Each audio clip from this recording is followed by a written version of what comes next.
H&D Media Performance Year 1, task 1 of 4, this post-show discussion on what we did. I shall start because I've got the ladder's voice and I seem to be talking. My idea for the live art was basically to, it came out of a joke, which was, the theme was existence, so I thought it'd be very funny to wire a door with electrics and call it Exits Tense. Obviously not very funny because none of my colleagues laughed, but thank you. But then I decided that obviously going deeper to that, the point of existence is that everybody comes in through the same door, hence would be the door that was electrified, but everybody goes out through the same door but completely different ways. So for instance, some people are very confident and walk straight out, so they just not be bothered about the fact they might get electric shock, so they just walk straight out. Some people need help to go out, some people need just, you know, reassurance, and some people just don't care, really. So it was all about life and death in a strange way, about being born and how you all die in horribly different ways. So that was set up by just having a fake 2 car batteries with wires attached to where the door shuts, and then that just meant that everybody thought the door was electrified, and to go out they'd have to touch it, and the reactions were amazing, really, in the sense that some people literally just didn't believe it and would sort of just walk out. Other people pushed other people towards it and started screaming. People tried to touch it. People, it was just the huge amount of reactions was exactly what I'd hoped it would be, just to make the point that everybody sort of leaves totally differently to how they were born, unless you have a cesarean, which means you come through the window rather than the door. But so that was basically it, and that was my idea, and I was the first port of call for the live art show, because I was on the front doors, so they were able to go from there all the way around everybody else, and then come back and try and get out of the door. So I'll throw the floor open to somebody else who was also there, which was all of you. So on the theme of existence, I looked at what does existence mean to you, and personally existence means to me existing with somebody else and having people around. So I focused on that. I had a little den, and above it were words like hope and love and purpose. It was like, it's really quite positive.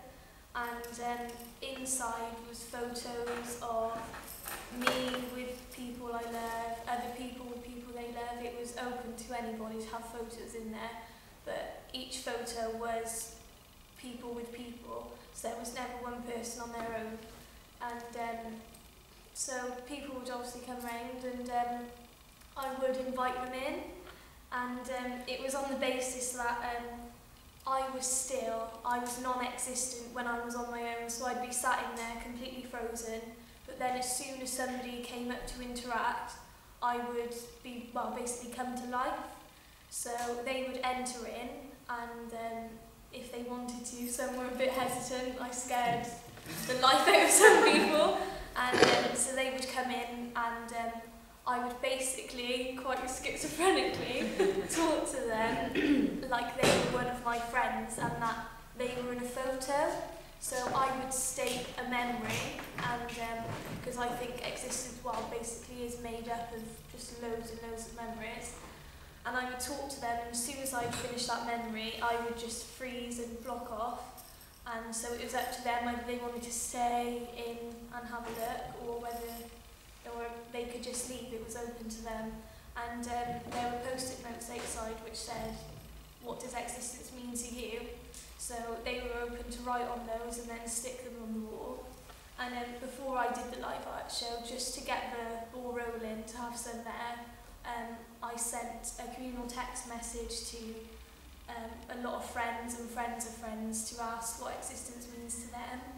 And I got their replies, so I wrote those down and put those up before the live art show started. And then throughout, I put other people's suggestions, well, what they thought up. And a common question common answer was, what does existence mean to you? And a lot of people would just put being alive, so I would just simply repeat the question, what does existence mean to you? So they got the point and then actually wrote what they were feeling and then just put it up. That was it really. So, anyone else? Apparently not. Well, mine was basically I'll go like mine was about choice in life, how you choose to exist, and simplifying it into black and white. So, for example, I had the 3 basic things that you need to live, which is obviously food, drink, and air. So I had 2 choices: eat me, so be it perhaps a naughty cake or an apple, and then drink me was water or alcohol, and then breathe me was cigarette smoke or oxygen. And it was trying to address the issue: is life really that simple? Is it really that black and white, or do you need perhaps a mixture of both of these 2 elements to kind of survive? But yes, it was very simplifying everything down to black and white choices. I'm just going to talk now. Mine was really simple as well. It was about existing after non-existence. So when somebody passes away and there's something still left of them that you have or somebody has, do they still exist through that to you? And kind of questioning how your existence is after they've died. And mine was really simple. It was literally a shirt on a hanger and me sat there trying to find things to do with it, like putting it on the floor in different positions and put my shoes there and sing up with me at the same time. And it was meant to be really simple because it was quite sad, but I didn't communicate with anyone. I just literally stared at the floor. And that was it. Mine was about dreaming and living in your subconscious. So, like, basically what I had was I had pictures all up the wall from when I was literally born to up until that day. So I had the poster of the event up on the wall at the top.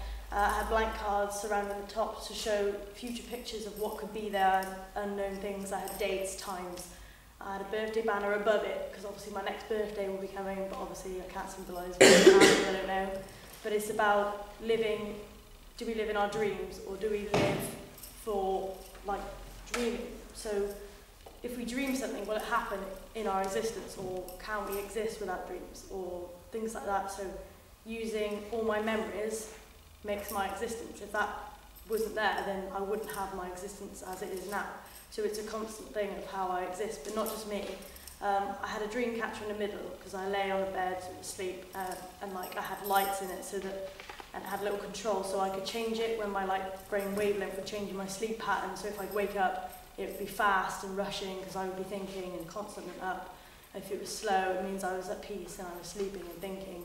And I got a couple of my closest friends to write down their dreams so that over the past week, so that I could put them up in the dream catcher and see if I'm involved in their dreams, because everybody's existence evolves around other people's dreams as well. Like, you can't connect with somebody as a friend if you don't know things about them.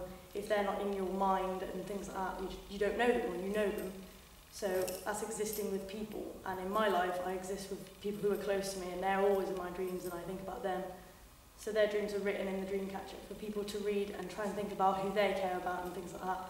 And it had all the things that were currently like that time within the last weeks before, what were on my mind and what I've been doing. That was all in the dream catcher, like things with my boyfriend and things with my friends and things like that. And I had a laptop plugged up with diaries from the last 7 years that were all open on that day for that week, but people obviously changed days to look through, but it was just to see what I did that day of the performance for 7 years previous. And I had the laptop with all my like memories of videos and things that people could watch if they wanted to see my past. So during my performance, I had the camera up on a stand filming my current, so that was showing that my current life of existing was performing the piece on my existence. So that was within itself my existence being recorded. And that basically was the whole idea of mine. I had a blank wall on one side out with completely empty pieces of paper representing pictures of the future not just at the top but on the side, so that people could see that that's things to come and hopefully good things. So that was mine. Mine was basically just from, well, the title of it was From How Others Perceive You, How to Perceive Yourself. So it's just basically trying to get people to think about how they see themselves from what other people have said to them. For example, like at school you could be called ugly, and then from that point on you think, I am actually ugly because someone has said that, but that's not true at all. Just because someone said something doesn't mean that you are what they have said. So you have to kind of just figure out who you are and just forget everything else that other people have said to you.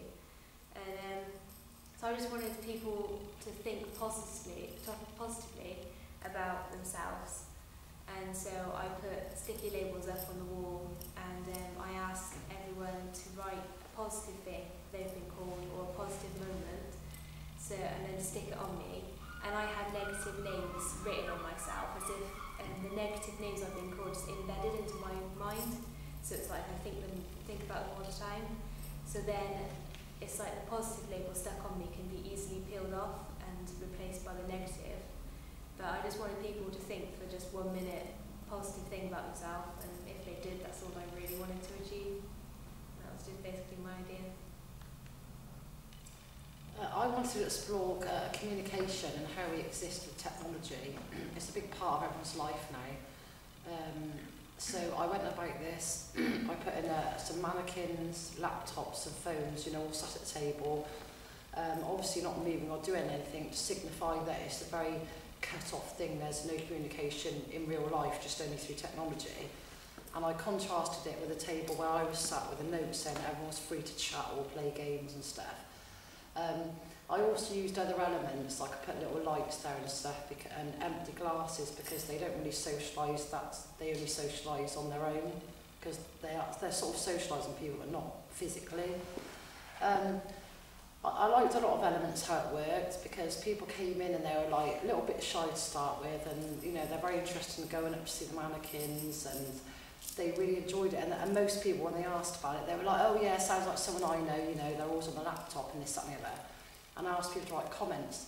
Unfortunately, most people did leave quite negative comments. I was hoping to get some funny stories or some nice touching things that people had gone through. So I really wanted just to explore that, how much it affects people's lives and how much people use that in their everyday life. And I think most people had something to say about it all. And I think I could have done a lot more. I'd like to have interacted myself with technology a bit. Yeah, I think it made its point, and I enjoyed it, and yeah, that's it. How do you feel that it was kind of welcomed by an audience coming in? It was very well received, wasn't it? It seemed to be. I don't think we expected many people to come through, but I think in the end, because I was on the door, there must have been about 35 to 40 people coming in, and most of them didn't really have any prior knowledge of live art. I think they're a bit hesitant, weren't they, first? Yeah, which is a good Which thing. anyone would be. Yeah. Do you think they'll vote like that? It's all very new for them, Yeah. isn't it? Yeah. But we had a flyer, didn't we, just to explain, well, not even to explain, just a little hint of what each individual live art piece was going to be, so that, like we discussed earlier, that the audience seemed to like the fact that they were following flyer and could then relate to each live art piece, which one was which, and I think that really helped. I think because they were all really different, and some of them were interactive and some you could just watch, it was quite good for people to watch, because if you wanted to go and interact with someone, it was really good, but then if you wanted to just sit there and, I don't know, watch someone, you could as well. Yeah, it gave us So it different wasn't- opportunities. It wasn't like you were being made to be involved, but if you wanted to be, you could be as well. I think at the end, because I think we were expecting sort of some cynicism, but I think people genuinely enjoyed the experience and actually looked a bit deeper into their own existence, certainly with some of the ones that you could interact with, like Beth, for example. So I think that was pretty good that they That's came why away. the question and answer session at the end was very beneficial to us and to them. Yeah. So that They all sounded like they had sudden realisation, like they all had their own interpretation of what we'd done, but then when we explained our reasons behind it, they were, oh yeah, And that's right, because yeah. they I get had that. been looking like which one was Yeah. which, they were like, Yeah, and they kind of like, I noticed there was a lot of like interest, like for example, like with Beth and mine, we both have photos, but even though some of the people who were there didn't know us, they'd be like, oh, look at these photos, you know, there's loads, and they looked in detail, like it was if they knew something. It was obviously bringing back memories of what they'd had and they'd done, and that's all about existence, is memories and how you work from that.